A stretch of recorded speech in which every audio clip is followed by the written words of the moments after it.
Boa noite, bem-vindos ao Mãos e Mentes. Nosso tema hoje é Copa do Mundo. Boa noite, Marcelo Flores, CEO da Abril, a empresa responsável pela modernização do estádio Beira-Rio. Tudo tranquilo? Não. Tranquilo não, né?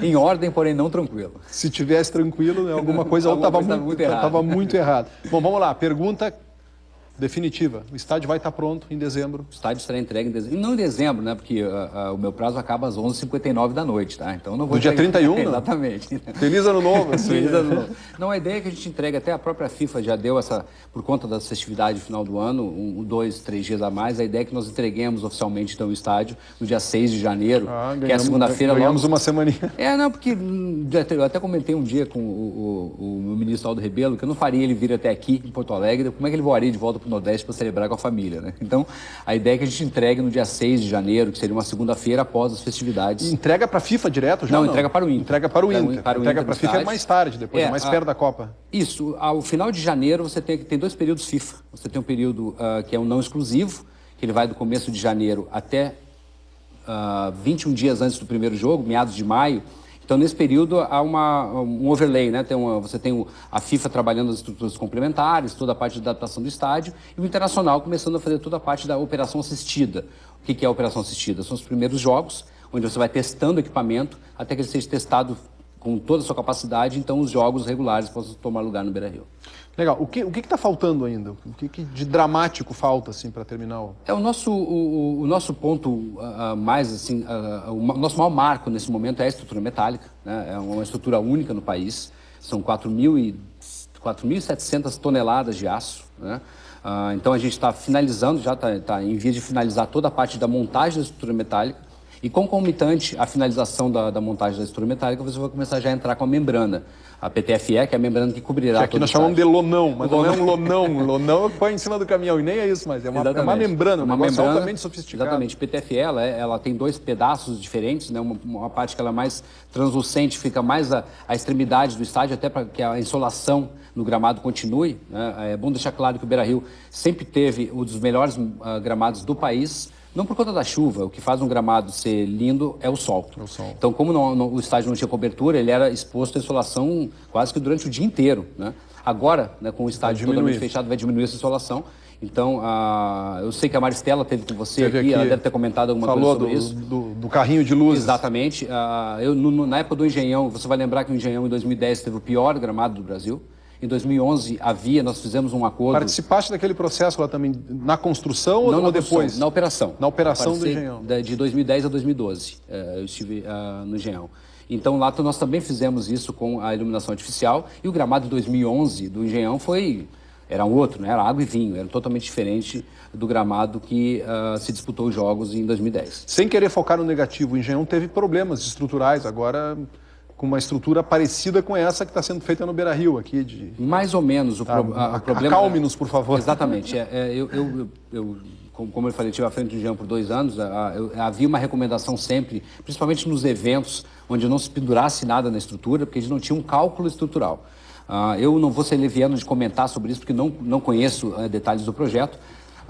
Porém, o problema lá era um problema de trabalho da cobertura, né? E não tem nada a ver com a nossa cobertura, ainda que a fabricação de alguns tubos tenha sido feita pela mesma fábrica. O projeto é totalmente diferente, são 2 projetos totalmente diferentes um do outro. A cobertura do Engenhão era uma cobertura que ela teve um calço, não um calçamento, para que ela pudesse ser montada, e a cobertura do Beira-Rio é autoportante. Então, ela pode ter uma cobertura só, que ela não depende das outras para se manter. Legal. Bom, vamos Vamos continuar do começo. Vamos lá. Porque eu devia ter feito essa pergunta para começar, para situar um pouquinho, né? Para nos situar um pouquinho. O que é a Abril exatamente? Que empresa é essa? Qual é a sua natureza jurídica? Quem são os sócios? Que dia ela termina? Ela termina ou ela continua? Explica um pouquinho desse marco de empreendedorismo que é a Abril, por favor. Perfeito, Túlio. A Abril é uma SPE, é uma sociedade de propósito específico. E por que específica? Ela foi criada especificamente para gerenciar a contrapartida que ela recebeu por fazer um estádio do Internacional. Ou seja, a Abril pegou um empréstimo no BNDES, aportou a diferença do capital e em troca de uma exploração de algumas áreas do estádio por um período X de anos, que são 20 anos. Então a Abril, ela, exatamente como você falou, ao final do contrato, lá em 2032, quando esse contrato acabar, a Abril deixa de existir. As áreas que hoje ela coordena dentro do estádio junto com o Internacional retornam integralmente ao clube, exatamente, né, como concebidas ou como ocupadas à época, e a Abril então sai de cena. Legal, ela é uma empresa criada para um fim específico. Exatamente. E a tua função é de CEO, que seria uma espécie de presidente. CEO é um nome mais chique. Exatamente. Assim, CEO, exatamente. É o presidente. É o presidente. A tua história já é conhecida, mas talvez não por todos. Assim, de onde vieste, onde estás, para onde vais? Três perguntas bem simples. Eu sou gaúcho, de Itaquari, muito orgulho da terra da laranja. E morei no Rio Grande do Sul até final dos anos 90, dos anos 80. Em seguida fui para os Estados Unidos, onde eu morei e me formei em jornalismo, e eu fazia jornalismo de entretenimento. Eu era minha especialidade era entretenimento. Eu escrevia para o West Side Village, para o LA Weekly, que são publicações semanais em Los Angeles. Em 95 eu recebi um convite da empresa chamada BMG Ariola Discos, que hoje ela é parte da Sony Music, né? Então eu voltei ao Brasil e entrei dentro do ramo fonográfico, passei por várias gravadoras, pela BMG, pela Polygram, Universal, a Sony, a própria Sony eu trabalhei lá. E durante final dos anos 90, né, e até o começo dos anos 2000, eu participei ativamente do ramo fonográfico brasileiro. Logo em seguida eu entrei no ramo de fazer shows como empresário artístico. Fiz muito show aqui em Porto Alegre, no Araújo Viana, fiz alguns shows aqui na cidade. E depois tive uma passagem por shopping centers, que aí me deu essa experiência de gestão de equipamentos, né, de shopping centers. Passei pela Imonte, que tinha 4 shoppings no Rio de Janeiro, depois pela BR Malls. A partir daí eu fui para o grupo GL, que é o grupo que detém o Rio Centro. Cara, que mobilidade, né? Essa característica da tua carreira, né? É uma característica da minha carreira. Mobilidade. Aprendizado e mobilidade.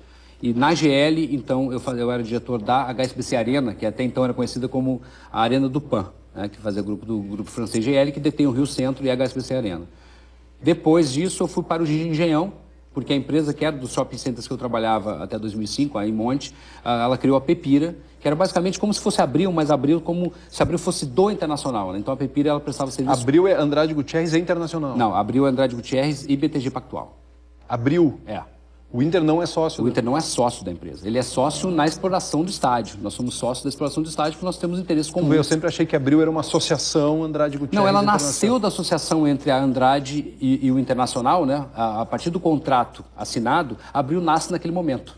Certo. Ou seja, não deixa de ser verdade, né? Sim, apesar de o Internacional não participar da composição acionária da Abril, ela nasceu porque existe o Internacional, né? Sem o Internacional não existiria a Abril. Eu vou te fazer... Termina a tua acho que...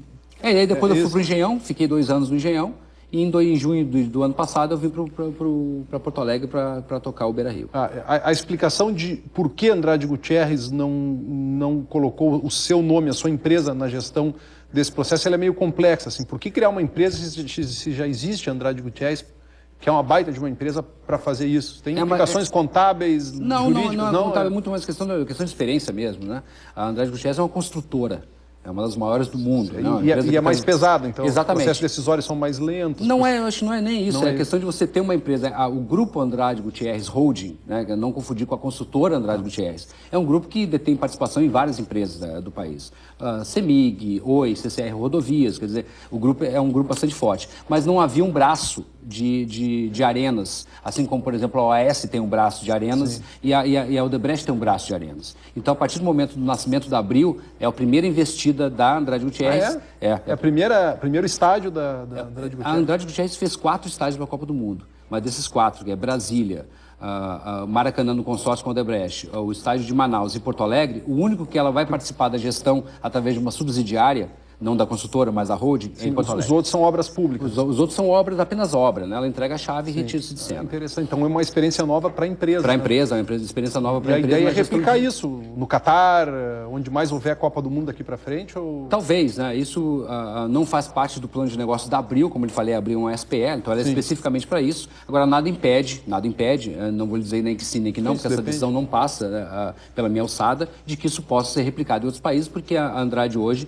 é uma empresa mundial. Né? Vamos fazer um intervalo, rápida parada para os nossos parceiros, sempre agradecendo ao Sebrae, especialistas em pequenos negócios, Unicinos, somos infinitas possibilidades, e Farmácias São João, sua saúde é a nossa missão. Já voltamos.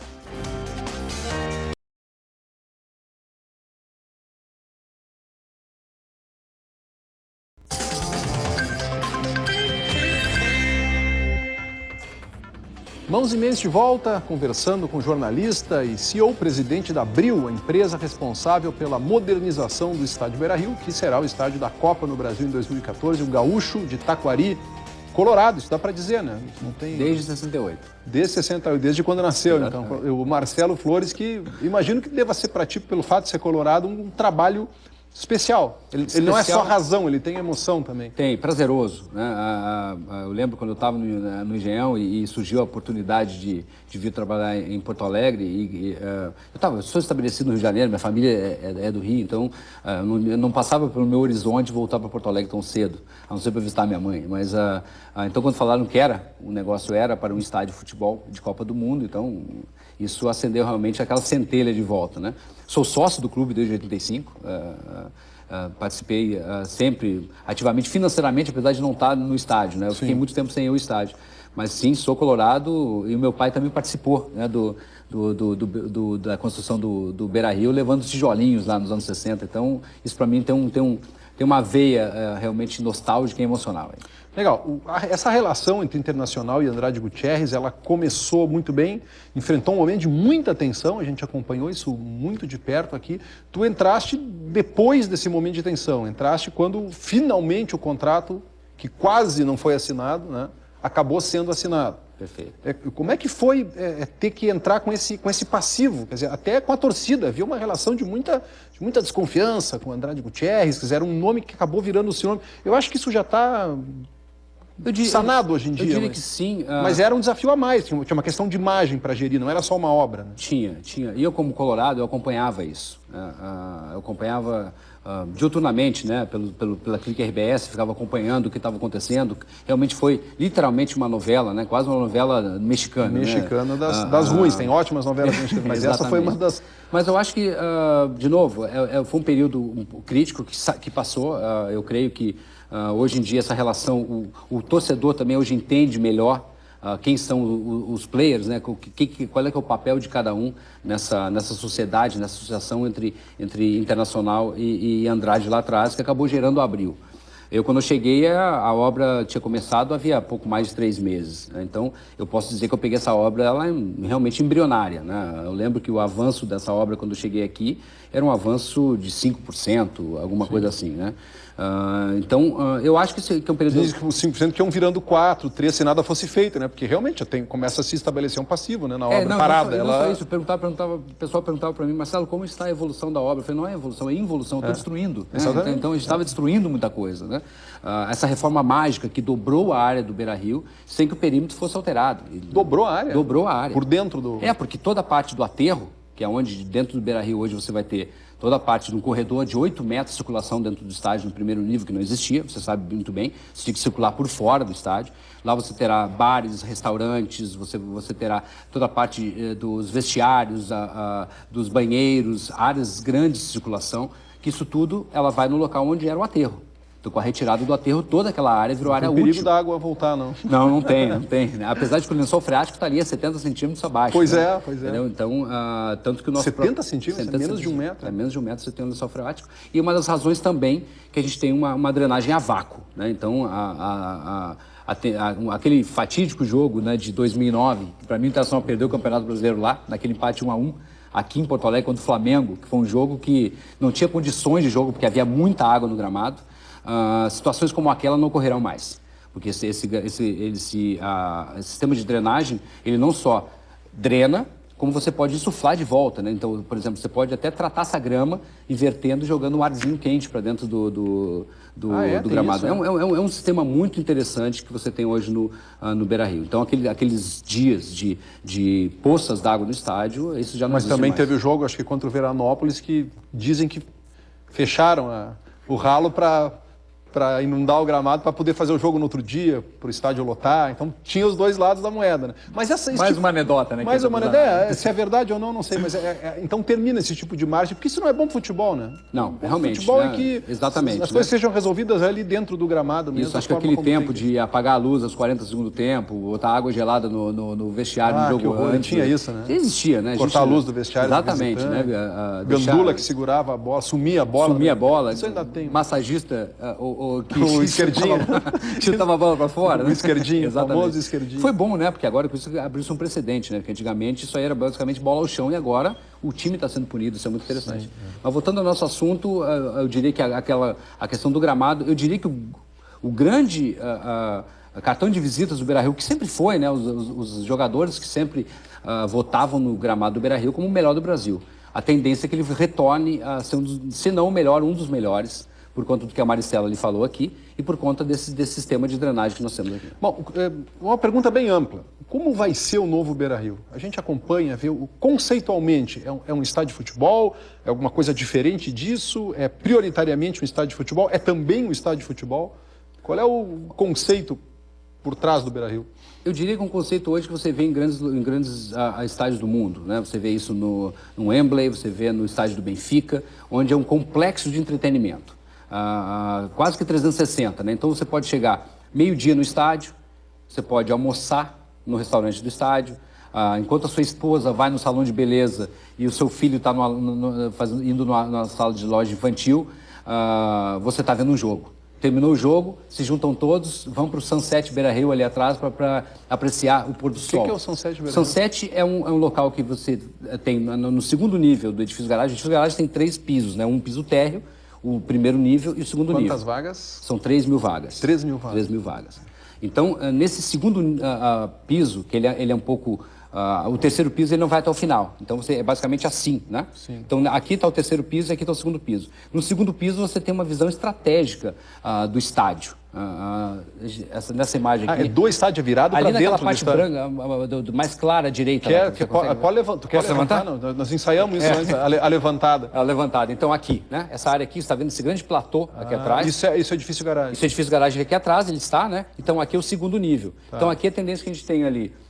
Operações de alimentação, alguma operação que você possa, então, uma água quente. Edifício garagem, quer dizer, enquanto espera escoar um pouquinho, em vez de ficar dentro do carro... Você fica ali, tomando um chimarrão, que vai ter um chimarródromo esquentando sua água. Antes você pode chegar ali, que vai ter um bar para você poder tomar um drink. É um domingo, você está com a sua família caminhando pela orla do estádio, eu vou até ali para apreciar o pôr do sol. Eu tenho uma leitura de que o Rio, o Guaíba, não que Porto Alegre deu-se as costas ao Rio, mas ele não está tão integrado como ele poderia estar, né? Haja vista a quantidade, né? De água que há aqui. Tem locais que você olha que parece que você está numa baía de um oceano, né? Porque você não consegue ver até o outro lado de lá. É verdade. Então, acho que um dos grandes charmes de Porto Alegre é o pôr do sol.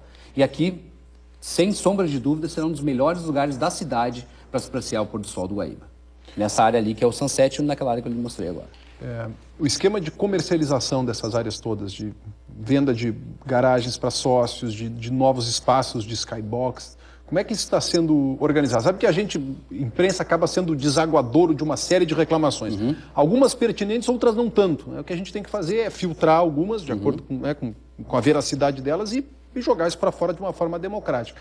E uma das críticas que eu tenho recebido reiteradamente é de que não existe, eu não sei se essa parte é com o Abril ou não, a comercialização dos espaços de cadeiras, de skybox. Depende. A Abril, ela comercializa junto com... Toda a comercialização, ela é feita quase que a 4 mãos. Porque não existe a Abril comercializando uma área sem que o Inter saiba, ou seja, conivente, ou seja, tem uma opinião assertiva sobre aquela decisão. Claro. Então, eu diria que a gente tem um cardápio único. A pessoa que quer comprar um produto dentro do Internacional, dentro do Beira-Rio, de novo, a Abril é o Beira-Rio, né?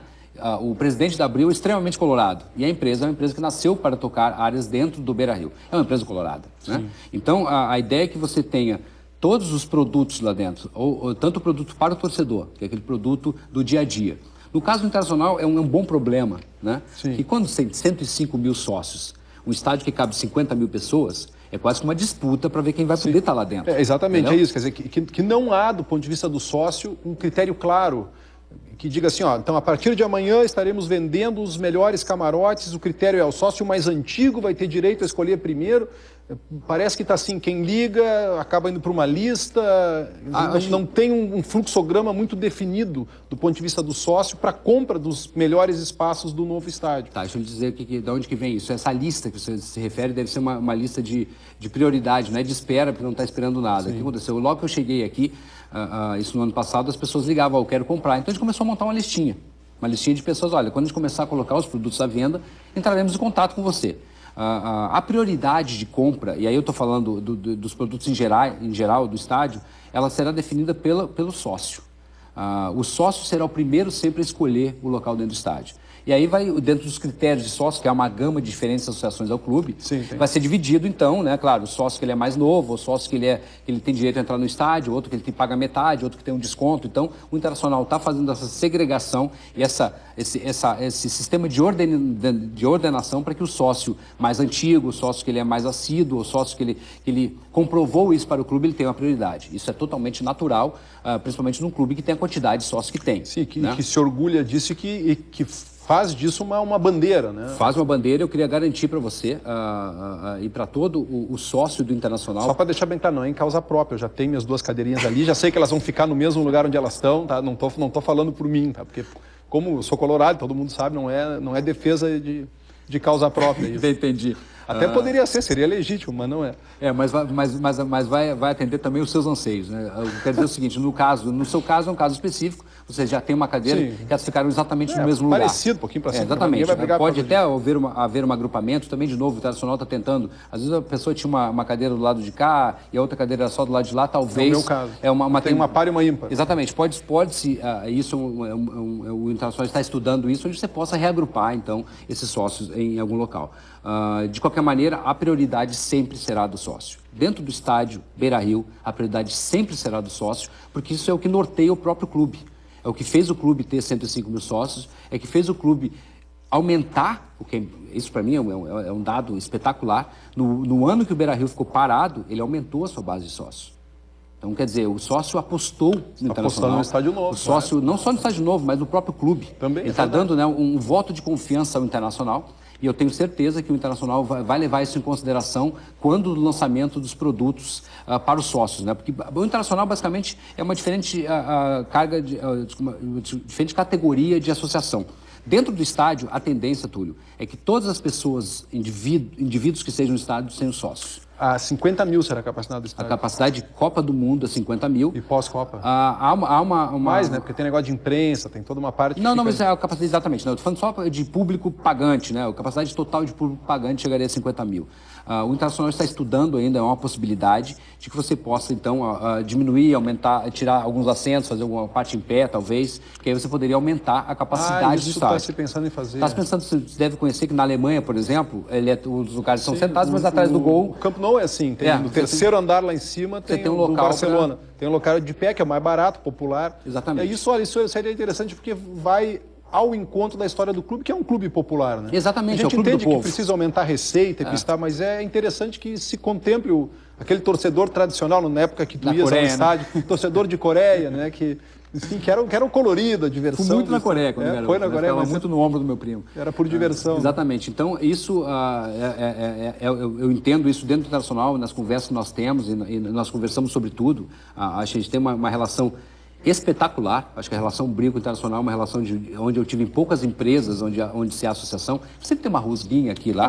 Nunca houve. Então, isso, não estou nem falando de que roupa suja se lava em casa. Não houve roupa suja. Né? Então, acho que é uma questão espetacular para se falar sobre isso. Quer dizer, se brigou tudo que tinha para brigar antes, como convém, né, num contrato. Exatamente. Discute, depois assinou o contrato, vamos como a gente fala, contrato serve só para quando o amigo briga. Então, assinou o contrato, foi para a gaveta. E é isso que a gente trata o contrato, na gaveta. Rápido intervalo, daqui a pouco a gente volta.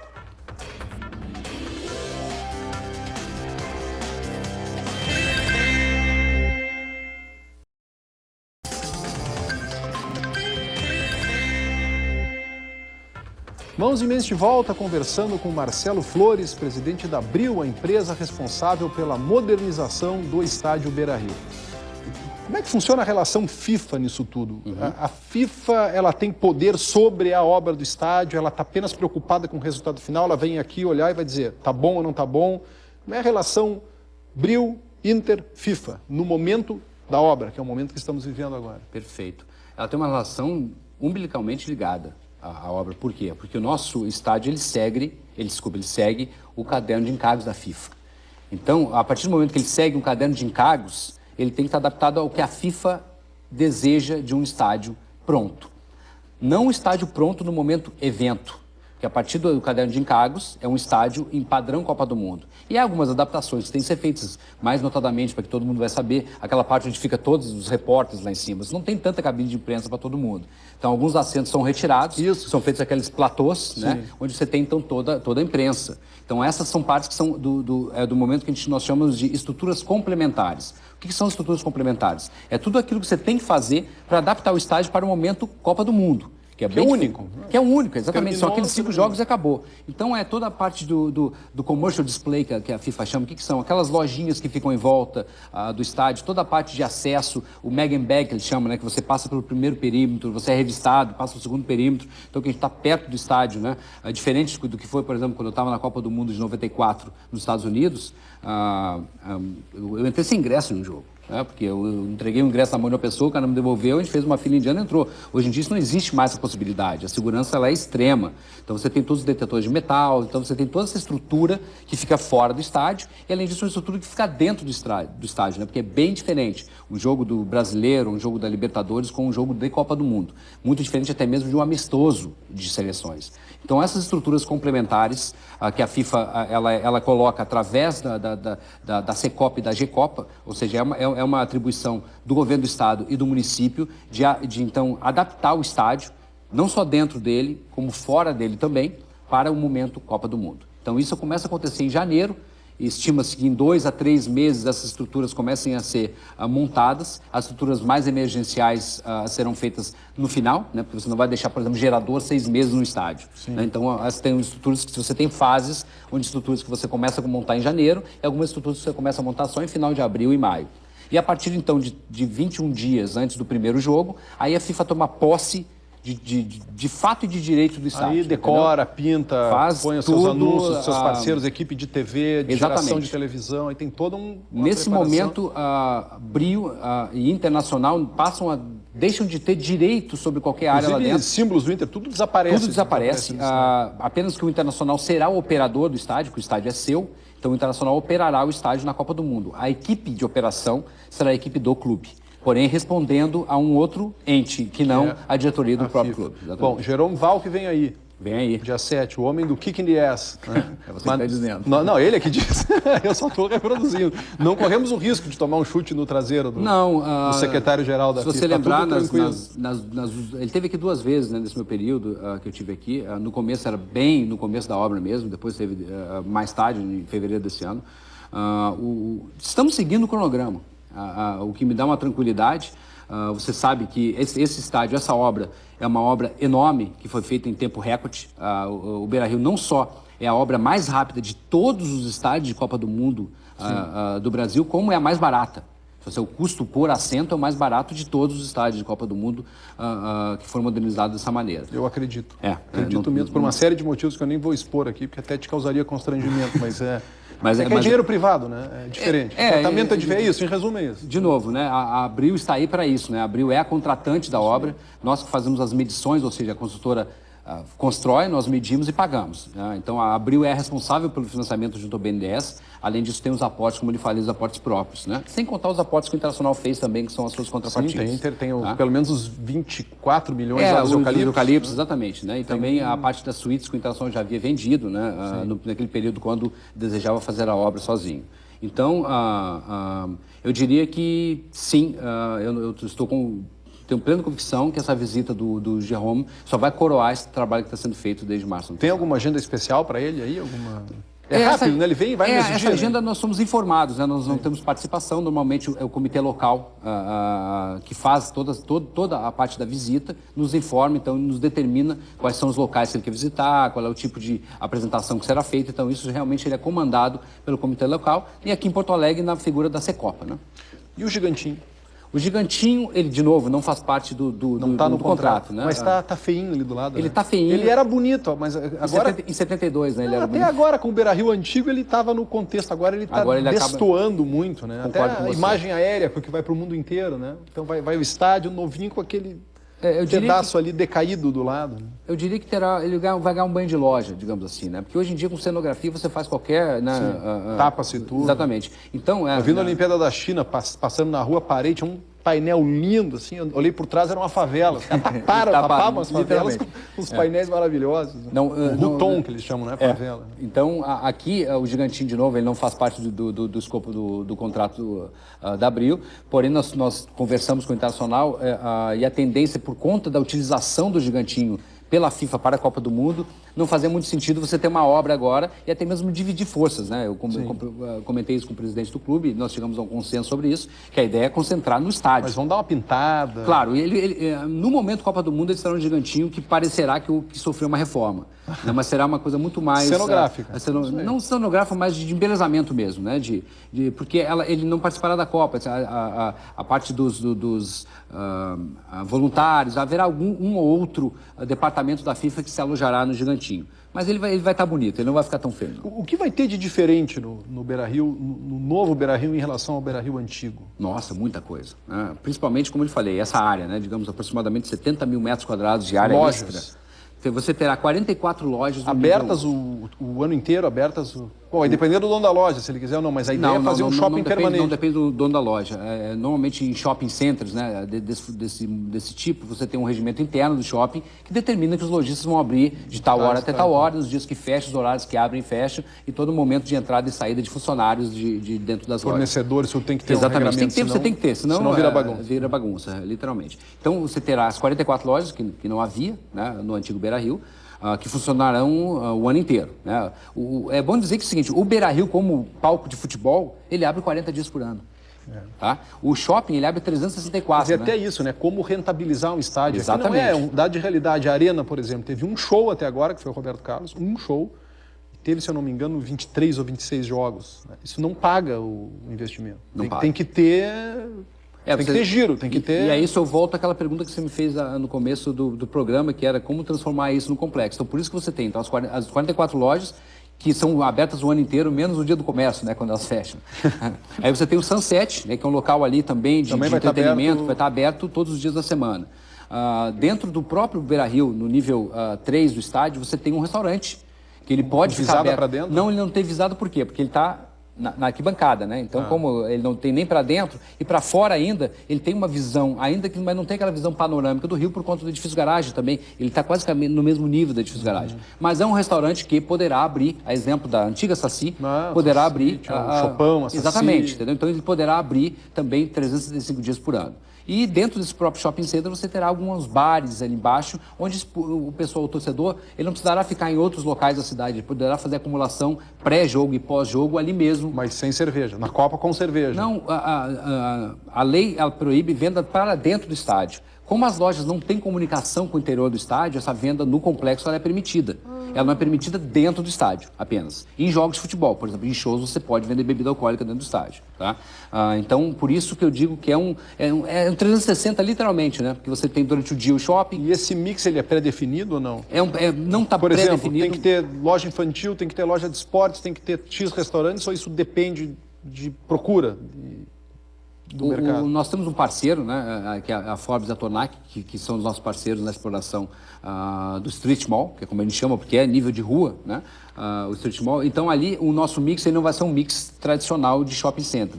Haja proximidade com Praia de Belas, e com Barra Shopping, bem no né? meio. Então você não poderia, são shoppings, né, são powerhouses mesmo, são shoppings muito maiores, que não teria, essa briga seria muito desigual. Tem que buscar nicho Então nossa diferencial, ideia né? é complementar o mix com serviços. Então é um salão de beleza, é uma lavanderia, é uma lotérica, é um banco, é um café, é um restaurante, Então é muito mais ligado à gastronomia, serviço e entretenimento. Isso é um detalhe relevante, né? Ele fica realmente entre dois grandes shoppings, né? Então...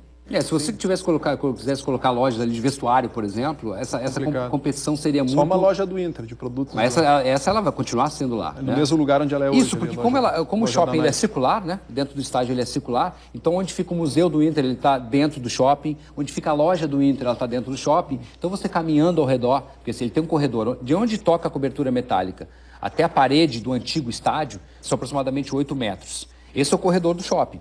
Então, a pessoa que está caminhando ali, ela não sabe, né? Se, não, isso aqui faz parte do shopping. Não, tudo faz parte do shopping, né? Ainda que apenas 44 lojas elas estejam sob a contrapartida da Abril, há outras áreas ali que o Internacional pode, porventura, vir a explorar também e que elas possam, então, essas lojas serem, adentrarem, então, o condomínio do shopping.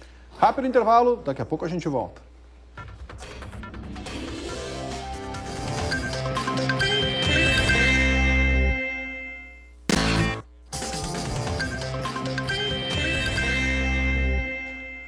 Mãos e Meias de volta, conversando com o CEO da Abril, Marcelo Flores. Marcelo, e depois, hein?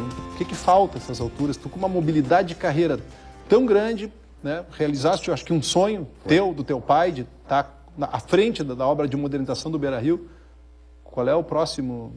Bom, depende. A concessão aqui são 20 anos, né? Então, nos próximos 20 anos tu tá... É que eu diria que eu nunca encontrei um lugar onde eu me sentia tão em casa. Literalmente, né? De novo, eu tenho realmente uma mobilidade, faz parte até de um executivo hoje em dia, você tem uma mobilidade maior. Eu estou muito confortável na posição que eu estou, não confortável com o desenrolar, porque, né, eu sempre digo, se eu estivesse tranquilo agora, eu teria que estar arrumando outro emprego, porque faltando 3 meses para a entrega do estádio, tem que estar na ponta dos cascos, né? Mas a tendência é que eu fique aqui por um bom tempo ainda. Em Porto Alegre, justamente coordenando Isso, porque a partir do momento que termina a obra, começa a operação do estádio, né? E aí é uma operação conjunta com o Internacional. Eu trago uma experiência de outros estádios, o Internacional tem a sua experiência comprovada, porque sempre fez a própria gestão do estádio. Então acho que vai ser um bom... O que tem de dinheiro público no Beira-Rio, hein? Esse é um debate que está aí, né? Bastante eu vou fazer um exemplo, aquecido. Vou te dar um exemplo, né? Porque até vou dar a minha idade aqui para você. BNH, né? Banco Nacional de Habitação. Isso, Banco Nacional de Habitação? Exatamente, nos anos 80. Né? Então, já o cidadão lá conseguia R$3.000 para dar de entrada e fazer pelo BNH. 50 mil comprava sua casinha. Essa casinha ela é pública ou ela é privada? Né? O banco que está emprestando, ele é privado. Desculpa, ele é público. Mas os investimentos são 100% privados. Não existe um centavo de dinheiro público investido. Claro, tem a renúncia fiscal que foi para todos os estádios, inclusive para os que não estão na Copa do Mundo. Quer dizer, impostos que não são pagos, isso acaba barateando a obra. Porque os programas Recopa e o Procopa Arenas, feitos pelo governo federal, já dentro do caderno de necessidades da FIFA, para que pudesse então viabilizar a construção. Eu te diria o seguinte, de investimento direto privado não existe, não existe nenhum centavo. O estádio ele é 100% privado, o estádio é 100% do Internacional, ele é 100% internacional. A diferença é que quem fez o empréstimo para pagar o estádio foi a Abril. E a Abril, com a contrapartida que ela recebeu do estádio do Internacional, que são áreas novas que antes não existiam, os camarotes eram 35, vão para 70. O Skybox era marquise, não existia. As lojas não existiam, o edifício garagem não existia. Então, todas essas áreas novas, basicamente o Internacional está cedendo como contrapartida a exploração de áreas que não havia. Que não existiam. Né? Então, para o Internacional é o melhor dos mundos, porque ele continua controlando mais de 43 mil ingressos. Controlava tudo que controlava antes, mais ainda. Exatamente. Entendeu? E o resto, né, eu tenho uma margem que é do parceiro, que também o negócio tem que ser bom para os dois. Né? E depois de um período, isso retorna para o clube. Eu não gosto de citar isso, né, mas nós estamos na fila do Campeonato Brasileiro desde 79. Né? Muito antes dessa fila, o estádio já voltou para o Inter. Né, porque são 20 anos, né, de 79 para cá, né, estou falando que é 34 anos. Né, então, um pouco mais da metade desse prazo, o Internacional já recebeu seu estádio de novo. E é um estádio como esse que ele tem uma durabilidade de pelo menos 50 anos. Então, é um negócio muito bom para o clube, é um negócio bom para a Abril também, né, então eu não posso dizer que não. Já podemos deixar marcado daqui a 49 anos uma nova entrevista para falar sobre a reforma do Beira-Rio. Vai vir aqui o Marcelo Flores II, vai falar com o Giovanni Luiz III, com o Túlio Milman Neto. Mas é isso, eu acho que é bom deixar bem claro isso, que o investimento ele é 100% privado, as garantias são privadas, então não tem nenhum risco de dinheiro público nessa obra. Marcelo Flores, diretor-presidente da Abril, obrigado pela presença aqui no Mãos e Mentes. Sorte e sucesso. Obrigadão. Muito obrigado a você e a todos os seus telespectadores. Mais informações sobre TVCom em tvcom.com.br. Estamos no facebook.com/Mãos e Mentes e @Mãos e Mentes é a nossa conta no Twitter. O programa fica por aqui. Amanhã estaremos de volta. Vamos falar sobre pesquisa e inovação. Uma boa noite e até amanhã.